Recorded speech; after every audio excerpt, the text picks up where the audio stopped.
Good morning, afternoon, and evening, I guess, depending upon where you're tuning in. And welcome to Tamil Innovators by Tamil Culture.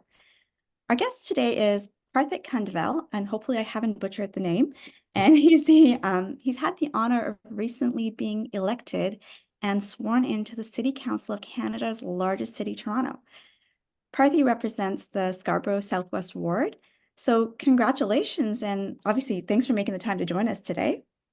Good morning, Maryam. Thank you for the kind words and the invitation to join Tamil Culture and you this morning. Absolutely. I think everybody wants to kind of be inspired from somebody, especially within the Tamil culture, Tamil community, coming out there and running for the community.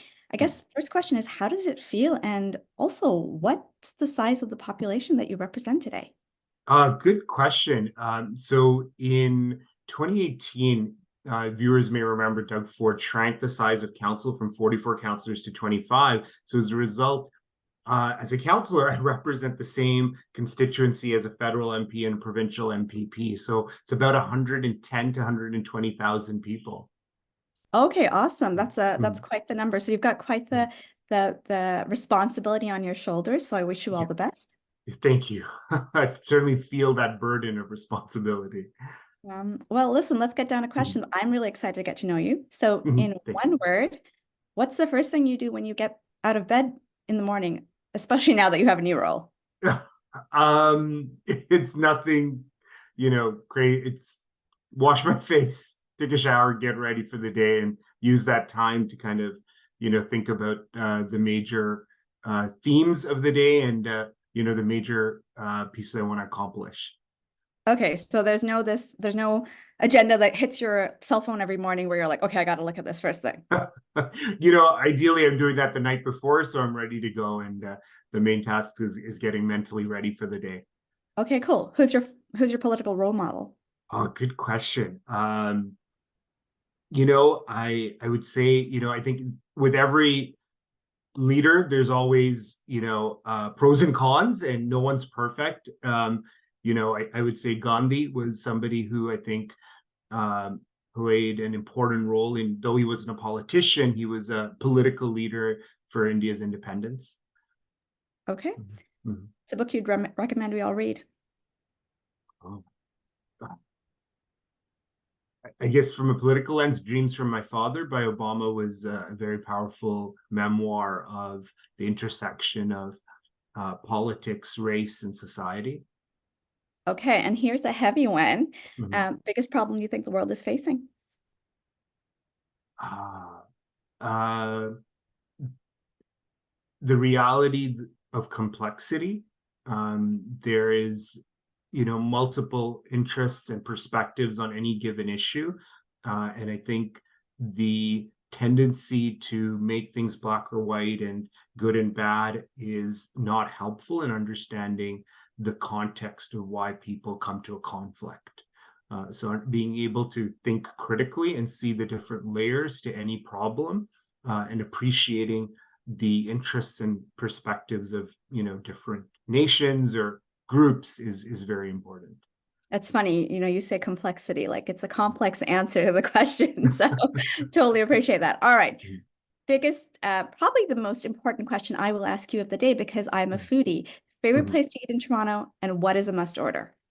Oh, good question. I'll go with last Gourmet Malaysia in Scarborough, and as a vegetarian, I really love their veggie chicken or mock chicken nonya curry, non-veg chicken nonya curry. Have driven by this place many times, must try. I will put that on the list. All Mhm. right, let's get down to like you. You Mhm. are a grade six teacher. Mhm. You've made your path to city councilor in Canada's largest city. Mhm. Tell us about your path to municipal politics and the Mhm. victory. Good question. Viewers may remember I was elected as a trustee on the Toronto District School Board. I served for 8 years from 2014 to 2022.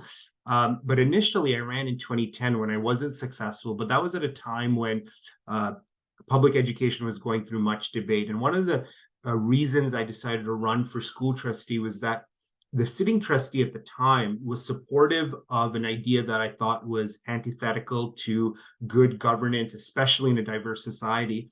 As your viewers may know, in Ontario, we have two publicly funded school boards, the secular public as well as a Catholic school board. And the idea put forth by him at the time was to create multiple religious school boards that are publicly funded. And in a very hyper diverse society like Scarborough and Toronto, you would have kids going to different religious school boards that are publicly funded. And I don't think that's smart or it's good for building cohesion in a diverse society. So that was the primary reason I decided to become a candidate for trustee, because I wanted to challenge him on that issue.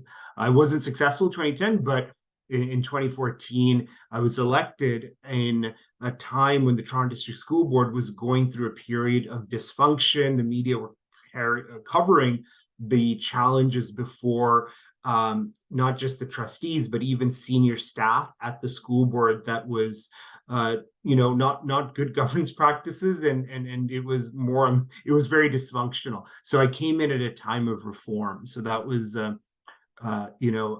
the start of a journey into public service that culminated with last week's election. Okay, interesting. Now, you were a grade 6 teacher, and what do you think, like, do you miss that, number one? And number two, what do you think are some of the challenges that teachers face today? A good question. I think one of the similarities between my experience and time as a grade 6 teacher and as a city councilor, or even as a school trustee, is that you have to take really complex ideas and, of course, at the grade 6 level, teaching those ideas in an effective way. Similarly, as a school trustee now as a city councilor, there are many layers to any, whether it's transit, daycare, and to being able to synthesize what's happening, communicating to public, being able to take in that feedback and make the case at City Hall or at the school board to be effective. So taking or translating the complexity of government is, I think there are similarities to being a teacher.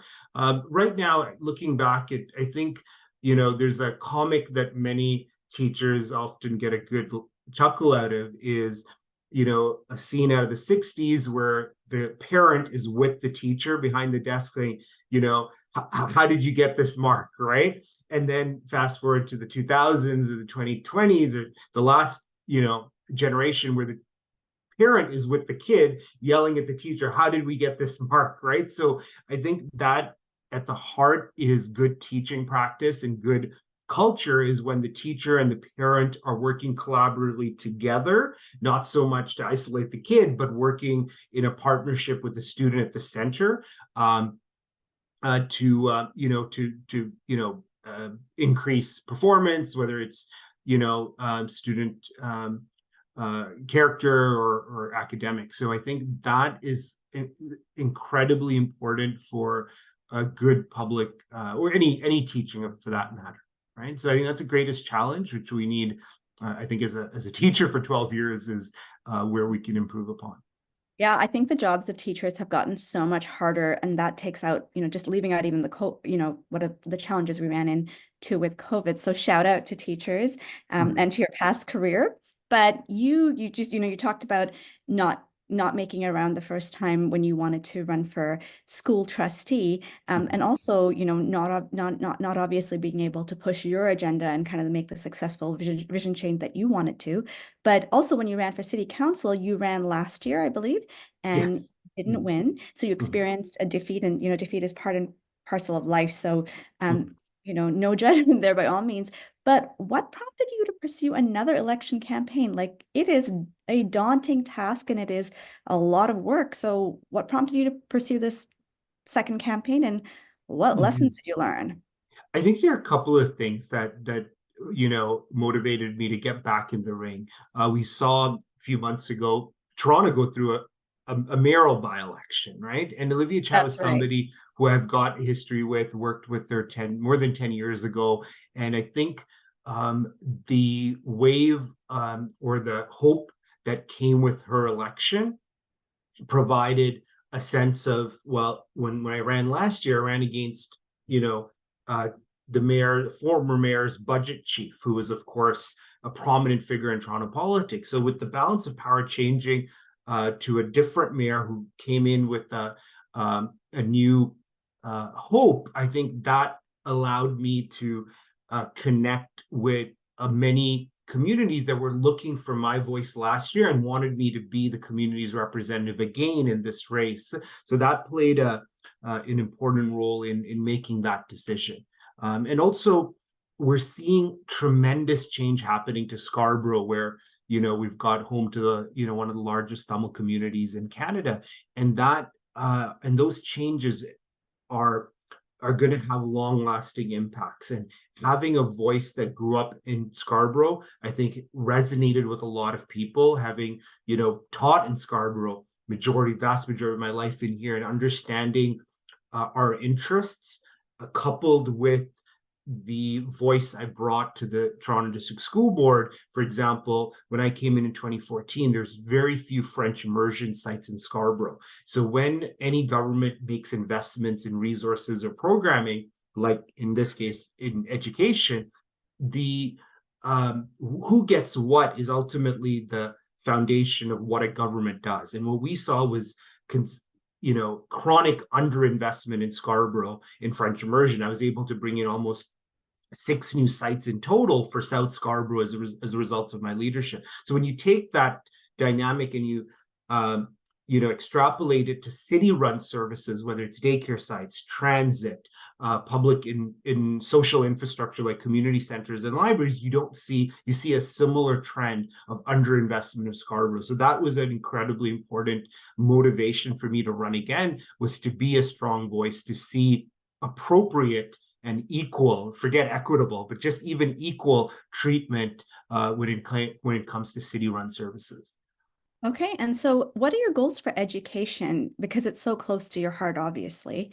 And truly, I am of the opinion that our our children, are the next generation, are not Mhm. fully equipped from the perspective of kind of basic standards of STEM and things that will help promote them. We've got a community of digitally literate individuals, but maybe some of the basics around critical thinking and just like life skills, I don't know that we're getting that much focus. So kind of curious to know what your plans for education are. So because education is shared between the school board and the Ministry of Education, which is a provincial body, as a councillor, I won't have direct impact on it, but I do agree with your assessment that we need, in education circles, there's often chatter of the idea that the pendulum swings from left to right, not politically, but in terms of ideas to education. And I think now we're seeing a switch back to kind of a back to basics approach of math, sciences, literacy. So I think you can walk and chew gum at the same time, do both well. But I do agree that there has to be an increased approach, especially when it comes to who we hire to teach the basics, like especially math foundational foundations are incredibly important at the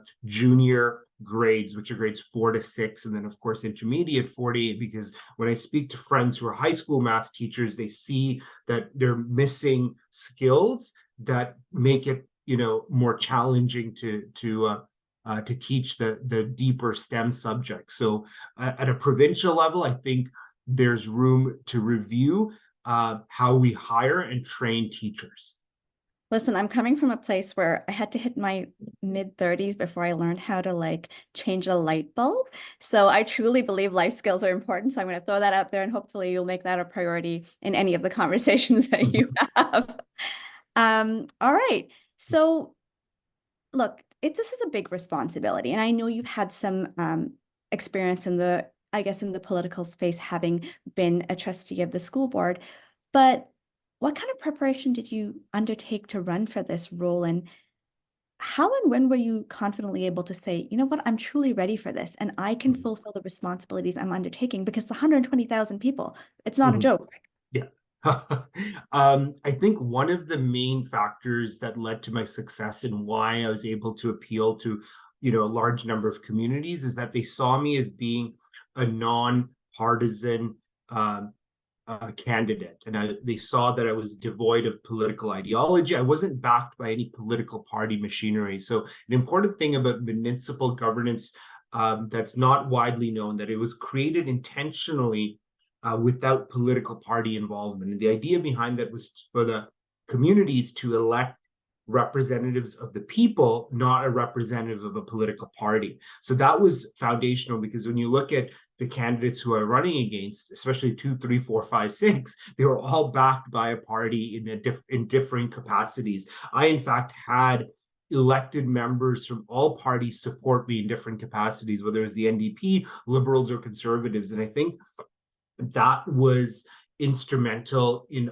having that confidence that I would be a strong and good representatives, because I was going to be able to give an equal shot or hearing to different perspectives. And when you look at municipal governance, people are complex and they're diverse in their political thinking, and they may, I hate to use the words left and right, but, they may be left of center on one issue, but right of center on another issue. And that complexity, I think people understood that Parthi is going to be, sensible and be able to reflect the complexity of differing sections of the ward, right? Whether it's politically or even by geography. So that was very important in building our confidence. Number two, during my years as a trustee, I worked very closely with parent councils. There's about 30 schools in my ward, and as a trustee, a significant aspect of your role is to be the voice of parents. So whether it's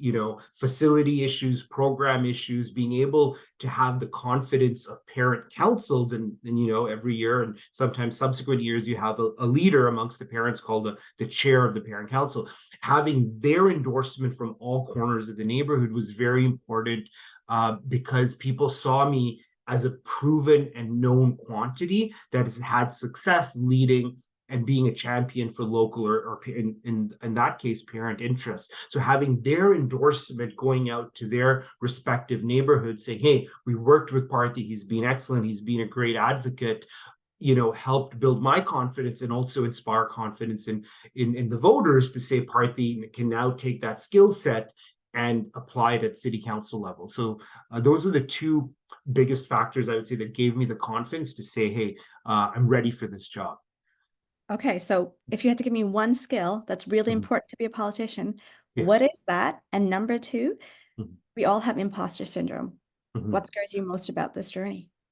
I think I overcame my imposter syndrome in the second term, so 2018 to 2022 at the Toronto District School Board. I think in my first term, without having to go into what imposter syndrome is, you kind of take a back seat and you defer to people of certain identities or experiences. In my second term, I was able to see through that smoke screen or mirage and be able to take on leadership positions that I wouldn't have applied for in my first term. And that was subsequent to many important conversations that are happening in society and our board at the time. And anyways, long story short, because of building that self-confidence, I was able to take on leadership positions such as chair of the budget of a $3 billion organization for 3 years, 2020 to 2022. I was the chair of the biggest decision any school board makes, which is the hiring of your one employee or the CEO of the school board. We call it the director of education. And I was the chair of that hiring committee. So on big issues, my colleagues trusted me with being the chair of the committee that was responsible for significant work. And ultimately, that was a result of going through that experience of realizing, hey, not only can I do this job, but I can actually do it better than those that we traditionally expect to take on leadership roles. And to the first question on the most important skill, it's definitely communication. It's being able to connect with voters, meet them where they are, and explain very clearly. And you only have a short period of time at the door when you're trying to convince people to vote for you. In a concise way, being able to talk to them about the issues that are relevant to them and how you advocate and what's your approach and your thinking on that issue. Okay, communication, and I couldn't agree more with you. And that I think is for any role, any responsibility, any path forward that you have, you should be able to connect with everybody across the board. Mhm. Maybe you might not be on the same page, but you need to be able to bridge those gaps, right? All right. Exactly. People are able to tell if you're being authentic, because many times if they can tell you just telling that you're saying something for thinking that's what they want to hear. And when they realize you're being authentic, you may not agree with them, but you're sharing your perspective, they build respect. Okay, so let's get down to like the hard policy stuff now. And really the ongoing concerns of voters, not really just in Canada, it really is a global thing, right? Which is around housing affordability. I think daycare is probably more of a Western concept, but crime, transit, these are issues that have persisted in Canada and in Toronto historically, but they're also issues that are visible across kind of, the cross section of the globe. So, how do you plan to bring about meaningful change? And I recognize that you may not have direct impact on all of these, but what contributions are you going to be making to the conversation here so that we can drive this forward in a sustainable but also practical manner? Good question, and good assessment. Because when you're a counselor, to my earlier point, you're not part of a governing party that has all the power. For example, the federal Liberals, they have all the power. Well, they're supported by the NDP federally, so they can, do what they want. Uh, Provincially, similarly, the Conservatives have majority government. They can do. Where city council, it's a very unique uh, example of collaboration between 25 independent councillors and a mayor. So speaking to speak to the first issue of housing affordability, one of the um, aspects of why we performed very well last year and successful this year was my commitment to not take money from developers. And when you take money from developers, then presumably there's some expectation or uh, in as part of that if you're in power. And the reason I made that commitment, though it was harder to fundraise, it demonstrated that when development applications come in my ward, I'm able to be independent and be able to look at the interests of the community before the developer. And that's significant because the city has immense power when it comes to how much what percentage of any housing development has to be affordable or rent geared to income units. So there's different tools that the city can use to extract concessions from developers that make a certain number of units accessible to people, whether it's affordability or it's rent geared to income. So those are the tools that I'm looking forward to use it with the development applications that are coming into our ward. On transit, we're seeing, I don't know how experienced you are with Scarborough, but the last few months it's been a gridlock nightmare in mid Scarborough, because what's happened in July, the Scarborough RT became dysfunctional. And as Yes. part of the mayoral campaign, Olivia Chow, the new mayor, had promised to resurface the old Scarborough RT and to make that the express bus route, because right now we've got Kennedy, these red lanes on Kennedy and Midland that have really stalled the traffic. So holding the city to account to that promise is good for both bus riders as well as drivers, because now you're putting the express buses on a dedicated express busway, which is the former RT. So that's an example of of Scarborough residents looking for whichever administration's in power, holding Scarborough interests to account. In this case, gridlock and traffic is becoming increasingly a big problem in Scarborough. Connected to that is, of course, after much delay, the Scarborough subway is being built. It's expected to be, open in 2031. So that's, a good thing when it's done. The other major transit project, which requires greater scrutiny and accountability, is the crosstown. It's billions over, at least 3 years overdue, without a date in sight by Metrolinx. To me, that's incredibly concerning. When Metrolinx was conceived, the idea was to remove transit planning from politics. So you create this third party that's independent, that's going to do what's best for for society, but we've seen that's not the case, because now you've taken away the ability to hold Metrolinx accountable. Whereas if it was under provincial government or city government, there's a direct mechanism for voters to hold a government to account, is by kicking them out. But now you've created this little black box of, without any scrutiny or accountability on the senior executives there. Like we saw the CEO making 900,000 a year without any growth or progress on these huge projects, right? So that's something that is important to me, and I think City Council needs to play a stronger voice in partnership with the provincial government, because it's this third party entity, to bring more accountability and scrutiny. Because if we're going to address further transit growth in Scarborough, which is the Eglinton East LRT, well, what confidence do we have in Metrolinx if they can't even do this initial project that's been, it feels like it's been building forever, right? The Actually, I have a been question going for you about transit, right? Because transit, you say Scarborough, I say it's garbage across Toronto, right? on. And I live in the downtown core, but that's Yeah, also historically, that's a problem everywhere in growing cities. yeah, And so what's one thing, and my worry is, you say 2031 for the Scarborough Scarborough. Yeah. transit. How do you make sure that happens? It's Mhm. great that a government can be voted out, but that doesn't still solve the problem of, will Mhm. something happen in a timely manner? Look, Mhm. 3 months delay, okay, we can live with that, right? Yeah, yeah, Three yeah. years, that's a big thing. What It's a, mistakes do you learn from, aside from like, being able to vote somebody out, because that doesn't yeah. help the people. Yes, we No, no. penalize you, but then Yeah, it just drags on. So what's one yeah. thing cities should be doing better to Mhm. improve transit? It's investment, right? It's clear public investment. Like when you look at how, New York, London, of course, the best examples of, smart cities that invested in transit, uh, consistently. When we built line 1 and 2, there was nothing after that, right? Even um, the abdication of responsibility on the Scarborough RT, right?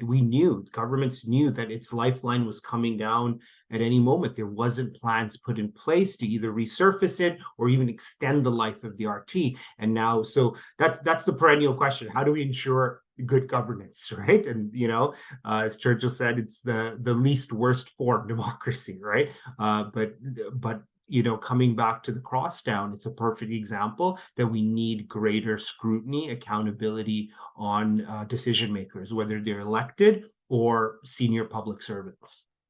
I guess my last, question on this Mm, topic, so we can move on, is, when you say scrutiny, it can't be mm, every couple of years when we do an election. It has to mm. be real time. That's what, technology companies, that's what corporate does. It's real time assessments of where we're going.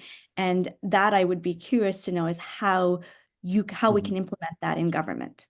When Phil Verster, the CEO of Metrolinx, got a pay bump after completely missing the mark, I think there needs to be greater accountability on the senior civil service. I think that's one thing many in the public don't understand, is how much power is wielded by senior public servants. And it's a tendency to think, oh, the politicians have all the power. Well, they do, yes, in setting the direction and setting the tone and the policies, but the implementation, which is equally as important and powerful as the decisions made, have to be held accountable. And in my case, if senior civil servants who are non-unionized, obviously, are not performing, whether it's transit, housing, social infrastructure, there needs to be a culture similar to the private sector that you're let go. If basic um, targets and expectations are not being met, especially if it's happening consistently, then you need to let people go. I think that culture needs to be reviewed and talked about when you're talking about taxpayer money being used prudently and wisely. That same those same expectations are held in the civil service. All right, well, thank you. We delved a little Mhm, deep in there, but I want to ask you a question that is a really great segue from what we were talking mhm, about before, which is, mhm, I think if you ask the majority of the population, they've mhm, lost trust in government. I think trust in government is at an all-time low. mhm. And so part of it is your responsibility. Like I said, Yeah. you're a city councillor. You don't have all of the responsibility, but how do you plan to rebuild and strengthen the Mhm. relationship between community and government? And how do you increase transparency and accountability? Because I looked at your website and that's one of your biggest Yeah. priorities. Yeah. So curious to know your take on this. It's a good question and a good assessment of the reality when door knocking both last year and this year. Inevitably, people bring up conversations that have to do with other levels of government, and you hit it on the nail. There is a lot of apathy uh, at the generous side of things, and a lot of anger. That spectrum certainly exists across the spectrum from different parts of whether you're left or right or whatever political party, and that's a sad reality of uh, of poor political leadership. And when I think about what role am I going to play to not be part of that, and how to improve the discourse and culture. One thing I did as a school board trustee, and what I'm going to, as I promised in my campaign, I'm going to be implementing, is having monthly AMAs, ask me anything, right? When you have an opportunity to go in person or virtual, we easily set up hybrid scenarios, as I did as a trustee, to ask any question, expecting clear answers from not just me, but also having our senior public servants who are in the bureaucracy to being able to answer questions, whether it's something as minute as a speed bump on the road, and what's the timeline on that happening, to we've got a huge development project, bringing in 10 to 20,000 new people. Well, whereas the park space, the libraries, the communities, and those questions need to be clearly answered, especially with timelines. So that's something I know people appreciated when I did it as a trustee. I may not have the answer they want, but I have a clear answer onto what is the status of a certain, request that the community has made. And I think that builds good culture and trust in leadership. That whether it's myself or senior, planners or civil servants are accessible and answering questions timely. This is where I think when people build or lose trust in government is when they see, the promises, and you see, something different happening, right? And that's a reflection of how accessible and how communicative an elected official is. So that's going to be an important piece. Another one, kind of more uh, relevant to my role as a city councillor, is having a ward office. So, for 13 years, the previous councillor never had an office in the ward and expected, constituents to come downtown or go to the Scarborough Civic Center in South Scarborough. That's a challenge, especially if you don't have a car. So opening up a ward office, I think, will be a very tangible commitment people can connect with, that, Parthi's accessible in an easy format. So being accessible, getting back to people, showing growth, having regular weekly or monthly communications demonstrating what's happening in the city. These are the major decisions that are before us. What are your thoughts? So involving community, kind of like, there's participatory budgeting, which is an example of getting the community to play a role in how we spend our money. So whether it's on policy or budget or programming, there's a wide skill set of our constituents that can help me be a more effective counselor by having them input, whether they're architects or teachers or whatever it is. Everyone's got a skill that can inform my thinking, but also hold the city accountable, because that's also a part of the role of any elected official is, well, your level of government delivers X, Y, and Z services. How do we make sure our ward is receiving them in an equitable and fair manner? Okay, so you've talked about what you're going to do, and I really appreciate you going into the level of detail that you've done. Public opinion is still public opinion. So what's the message you have, especially for the younger generation, Mm-hmm. to help them instill some confidence in government and the Mm-hmm. possible changes that are happening, and how can they navigate the challenges and contribute to positive change? Good. I think the biggest reality of municipal governance is that city governments have the biggest impact on your immediate environment. So your roads, the nature of the built form around you, like in terms of development, condos, apartments, townhouses, like that plays a significant role on whether it's traffic, transit, city-run daycare. So of all the governments, in terms of immediate impact, of course, healthcare and schools are bigger impacts that are run by the province, but immediate impact, immediate environment is city government. So that's something I know as I settle into the office, I want to reach out to more young people to demonstrate that link between city government, their immediate environment, to have their input, their feedback. And I think coming back to my experience as a teacher, showing the immediate how city decisions impact their direct life in a whole host of ways is going to be a priority for me.